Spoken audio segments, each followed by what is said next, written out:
कधीच नाही चुकणार तुमचे फेवरेट टीव्ही शोज झी5 सोबत, तेही एकदम फ्री। प्रीतम लीड करणार। Yes.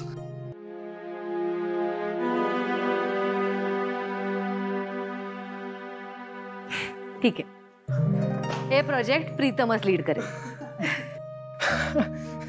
Thank you so much I. बघ, मला माहिती आहे की हा प्रोजेक्ट आपल्यासाठी खूप मोठा आहे। मी माझं 100% देणार आहे। ओके, तू बघ ह्या प्रोजेक्ट नंतर ना किर्लोस्कर ब्रँड हा इंटरनॅशनली फेमस होणार आहे। आई, त्यांना ट्रेडिशनल वेडिंग शूट करून हवंय आणि तेही लगेच। आदित्य, ह्याच्यासाठी उत्तम लोकेशन्स, बेस्ट मॉडेल्स आणि सगळं भव्य दिव्य दिसलं पाहिजे। हा ऑल्सो मेन मॉडेल म्हणून इंडस्ट्रीतली टॉप मॉडेलच बघा।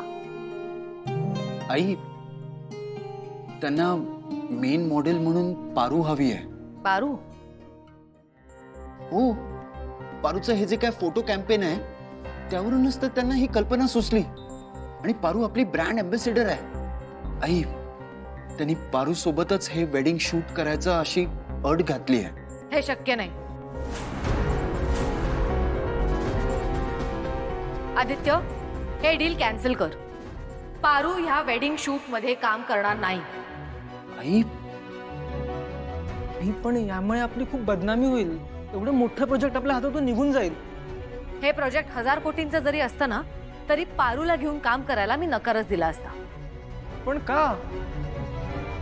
कारण आपल्यासाठी हा बिझनेस आहे, पण पारू ती एक साधी भोळी निरागस मुलगी आहे। तिच्यासाठी लग्न असणार आणि ती ह्या सगळ्याकडे अतिशय इमोशनली बघणार आहे।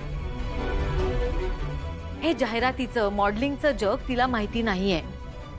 समज तिने हे लग्न खरं मानलं तर तिला या वेडिंग शूट मध्ये घेऊन तिच्या भावनांची खेळण्याचा आपल्याला काहीही अधिकार नाही। त्यात हे शूट लाईव्ह असणार, म्हणजे खऱ्या लग्नासारखं लग्न होणार। आपल्यासाठी खोटं, पण पारूसाठी खरं। आपल्या बिझनेससाठी एका निरागस मुलीच्या भावनांची खेळणं योग्य नाही। पण जर हे डील कॅन्सल झालं ना, तर आपल्याला त्या कंपनीला नुकसान भरपाई द्यावी लागेल। आपलं खूप मोठं नुकसान होईल, आपले प्रोडक्ट्स बॅन होतील आणि सर्वात महत्त्वाचं आहे ना की आपण या मार्केटमधूनच बाहेर फेकले जाऊ। बघ, एका खोट्या लग्नासाठी आहे ना खूप काही स्टेकवर लागतं आणि प्रश्न पारूच्या इमोशन्सचा आहे ना, तर मी समजावेन तिला। हा नाही, पण का? प्रीतम, आईचा शब्द शेवटचा शब्द।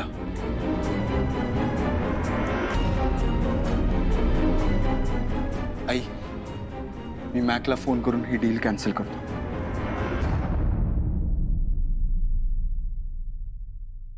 जर त्यांना पारूच या वेडिंग शूट मध्ये हवी आहे, तर पारूचा नवरा म्हणून हरीशलाच मॉडेल म्हणून या शूट मध्ये घ्या। हे काय लॉजिक आहे? पारू हवी तर हरीश पण हवा, याला बिझनेस म्हणतात का? पारू समोर तिचा होणारा नवराच असल्यामुळे तिला जरी हे लग्न खरं वाटलं तरी काहीच प्रॉब्लेम येणार नाही। That's a great idea. पण आदित्य, या प्रोजेक्ट मधल्या प्रॉफिट मधला 1% पारू आणि हरीशला द्यायचा। झी5 ॲप डाउनलोड करा आणि पहा सर्व एपिसोड्स एकदम फ्री।